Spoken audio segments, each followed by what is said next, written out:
Então aqui eu vou ler para vocês o negócio que eu acabei de mandar para o Diário do Comércio. Chama-se Uma Geração de Predadores. Desde que me distanciei do Brasil, tenho visto a inteligência dos meus compatriotas cair para níveis que às vezes ameaçam raiar o sub-humano. Não posso medi-la pela produção literária, que veio rareando até tornar-se praticamente inexistente num país que já teve alguns dos melhores escritores do mundo. Meço-a pelas teses universitárias que me chegam, cada vez mais repletas de solecismos e contrassensos grotescos, pelos comentários de jornal, pelos pronunciamentos das chamadas autoridades e, de modo geral, pelas discussões públicas.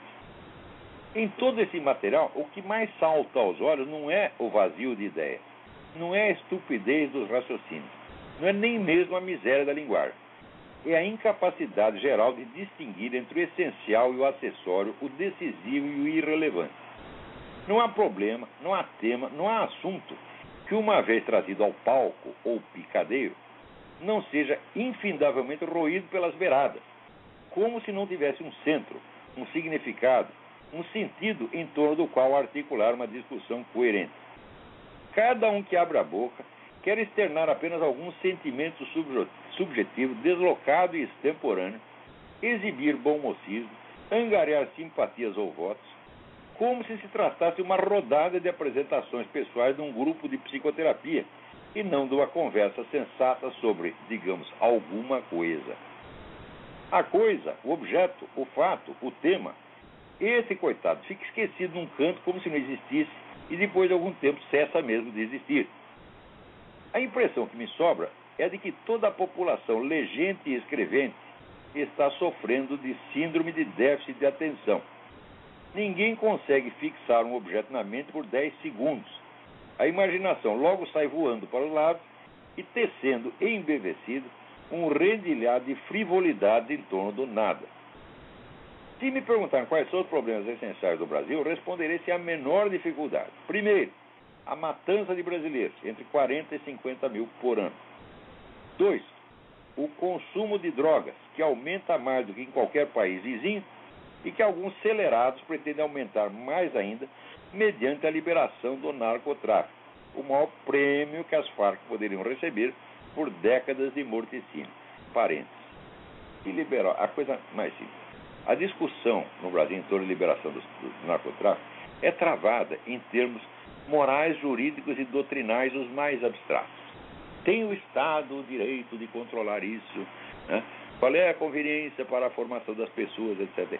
E nunca tocam no ponto central. O ponto central é o seguinte: meu filho, uma lei, uma mudança nas leis, né, ela não acontece num cenário abstrato, num cenário de ideias. Acontece dentro de uma circunstância política precisa. E você tem que ver o que ela vai produzir como resultado político imediato e inevitável. O resultado político imediato e inevitável da liberação das drogas é o seguinte: uma vez liberado, quem poderá controlar o mercado, se não aqueles que já detêm as fontes de produção, a rede de distribuição, a totalidade dos pontos de venda, a administração e a coleta de dinheiro. Quem controla tudo isso vai continuar controlando o mercado. Quem é isso? As Farc. Então, essa liberação das drogas é feita, meu filho, não é por motivos abstratos de liberdade, etc., por essas merda que pensam esses liberais, tipo Rodrigo Constantino e outros, sabe, analfabetos, cretinos, tá entendendo? Isso é feito para favorecer as Farc.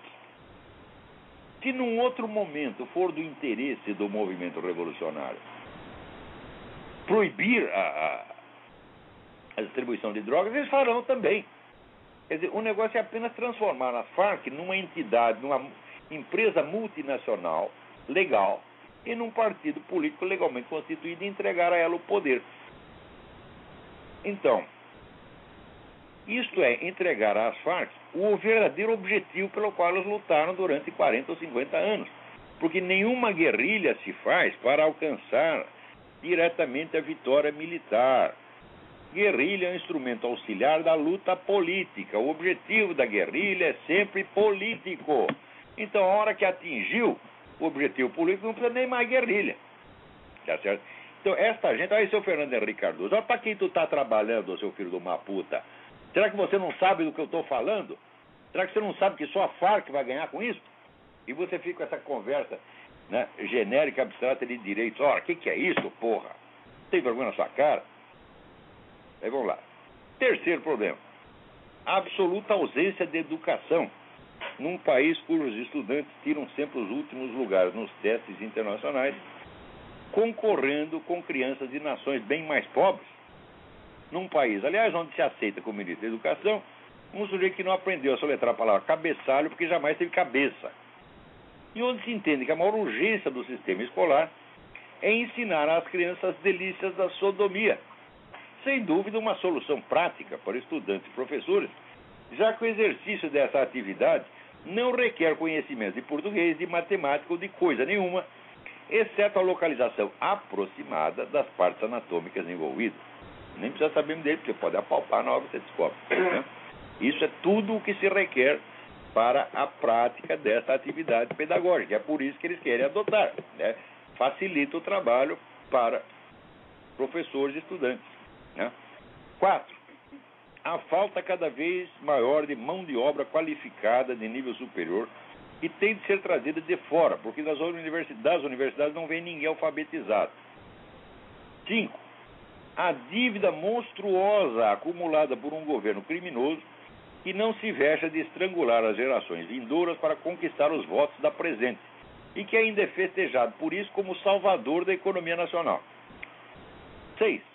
A completa impossibilidade da concorrência democrática num quadro onde governo e oposição se aliaram com o auxílio da grande mídia e a omissão cúmplice da classe rica para censurar e proibir qualquer discurso político que defenda os ideais e valores majoritários da população, abomináveis ao paladar da elite. Sei que no Brasil, as coisas em que o povo brasileiro acredita, as coisas que ele preza, as coisas que ele dá valor, as coisas que ele ama, não tem direito à representação política. Todos os partidos políticos só podem representar aquele reduzido círculo de alternativas que é mesmo da elite revolucionária mundial. 7. A debilitação alarmante da soberania nacional, já condenada à morte pela burocracia internacional em ascensão e pelo cerco continental do Foro de São Paulo. O Foro de São Paulo é aquela entidade que até ontem nem mesmo existia, não é? 8. A destruição completa da alta cultura, num estado catastrófico de favelização intelectual, onde a função de respiradouro para a grande circulação de ideias no mundo, que caberia à classe acadêmica como um todo, é exercida praticamente por um único indivíduo, que é esse que vos fala. Um último sobrevivente, que em retribuição leva pedradas e cuspidas por todo lado, especialmente dos plagiários e usurpadores que vivem de parasitar o seu trabalho. Olha, essa semana mesmo, quer dizer, a Realizações lançou 300 títulos da mais alta importância. 300 títulos, que é certo que é a lista que eu fui passando para eles do curso das aulas que eu dei lá mesmo. Tá certo? Exercendo, portanto, as funções informais de diretor editorial, sem receber, nunca pediam dinheiro, tá certo? Mas o que não pode é o sujeito sair posando como se ele tivesse descoberto tudo isso. O que é isso, pô? A Realização não tem mérito nenhum. O mérito daquilo é integralmente meu. Fui eu que fui pesquisar, estudar e descobri esses 300 títulos, e muito mais, na verdade, tá certo? E vem atrás aquele molequinho só copiando o título para ver se ganha um dinheirinho em cima, pô.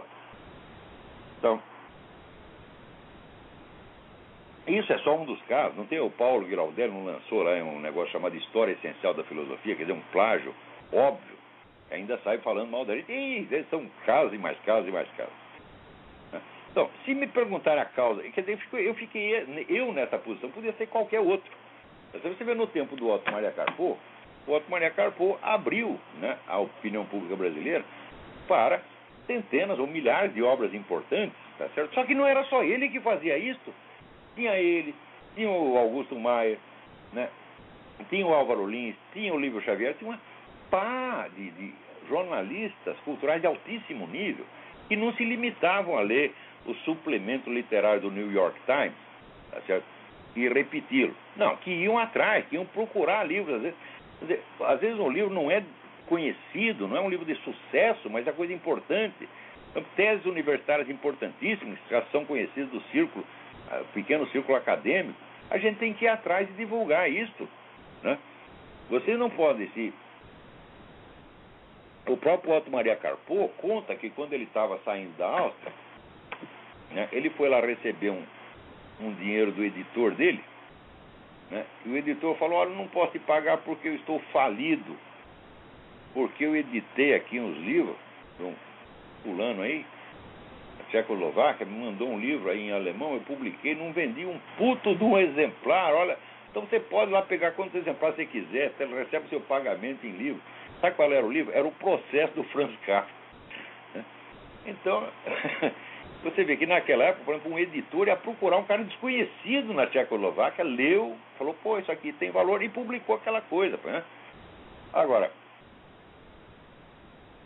no Brasil, os chamados jornalistas culturais, o que eles fazem é apenas copiar a grande mídia americana. É só isso que eles fazem. Eles só conhecem os livros que são comentados no New York Review of Books, no suplemento literário do New York Times, em 2 ou 3 revistas de grande circulação daqui. Isso aí não é jornalismo cultural, meu Deus do céu. Isso aí chama-se passar recibo, né? Mas aí vamos continuar. Se me perguntarem a causa desses 8 vexames colossais, digo que é a coisa mais óbvia do mundo. 40 anos atrás, as instituições que se gabam de ser as maiores universidades brasileiras lançaram na praça uma geração de pseudo-intelectuais morbidamente presunçosos e na juventude já se pavoneavam de ser, aspas, a parcela mais esclarecida da população. Isso era o slogan que todos os estudantes universitários repetiam.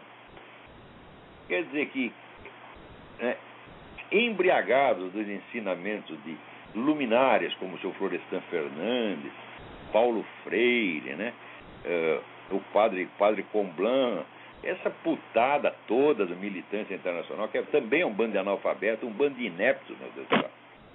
Estão intoxicados, por isso que os professores chegavam e puxavam o saco dos alunos. Vocês são a parcela mais esclarecida da população, vocês têm que agir politicamente, vocês têm que mudar o destino do continente. Então, os idiotas acreditaram nisso e estão aí fazendo. Hoje, essas mentes iluminadas dominam tudo. O sistema educacional, partidos políticos, burocracia estatal, o diabo, moldando o país à sua imagem e semelhança. Matança, dívidas, emburrecimento geral, debacle do ensino, é tudo mérito de um reduzido grupo de cérebros de péssima qualidade, intoxicados de ideias bestas e vaidade infernal. Dentre todas as gerações de intelectuais brasileiros, a pior, a mais predatória, a mais destrutiva. Se querem saber agora por que os temas fundamentais não podem ser enxergados e discutidos na sua essência, por que as atenções são sempre desviadas para detalhes laterais e por que, em suma, nenhum problema nesse país tem solução, a resposta também não é difícil.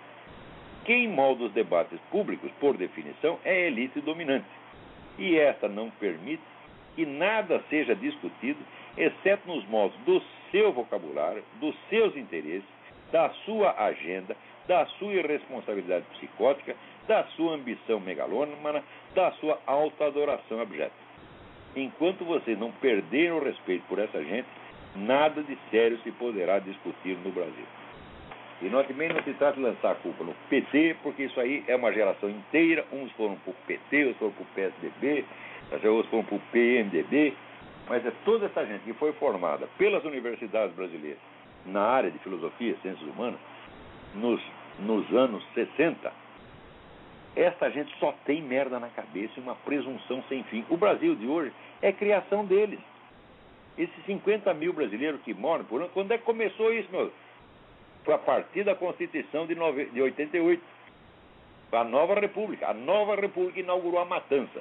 Você verá, a ditadura militar até hoje é estigmatizado porque diz que matou, né, 300 guerrilheiros, 300 terroristas. Agora, a Nova República inaugurou a matança geral. São 50 mil brasileiros que moram por ano. E ninguém diz que isso é ruim.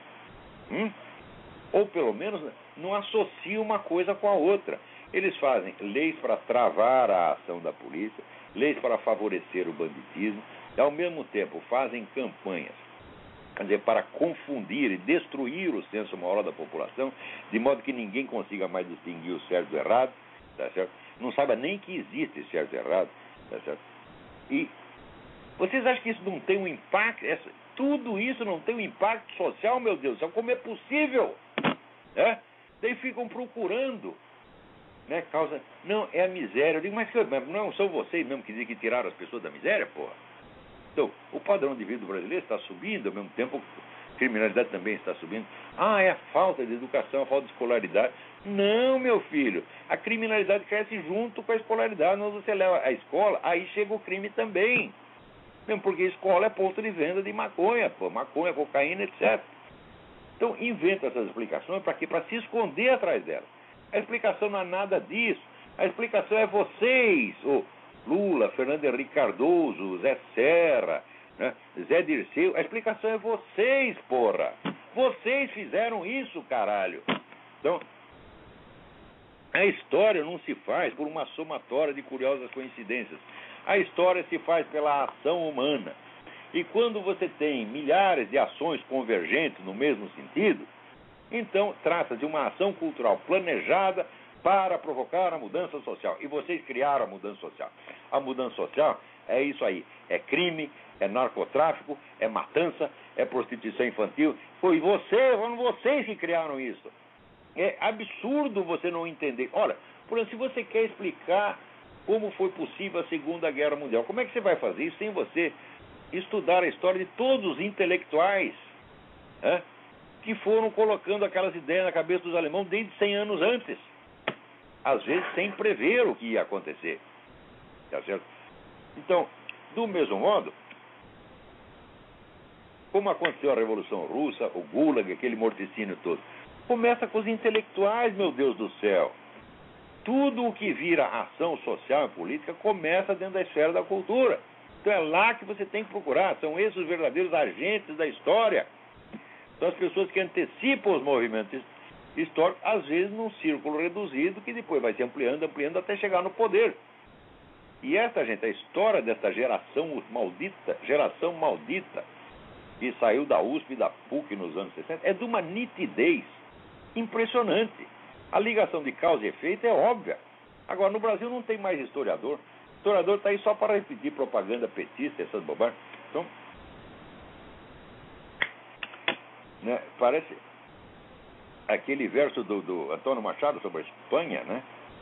Que, como é? Pobre escuálida e beuda nos la pusieron para que não acertara la mano com la herida. Quer dizer, embebedaram a Espanha para que ela não acertasse o dedo na ferida. A mesma coisa está acontecendo no Brasil agora. Tem alguém na linha?